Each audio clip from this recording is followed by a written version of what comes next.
kastugan.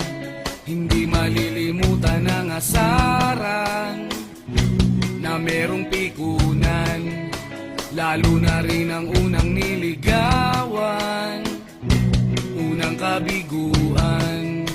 At dyan nasiseryoso ang usapan, ang pagdadamayan ng tunay at tapat na kaibigan.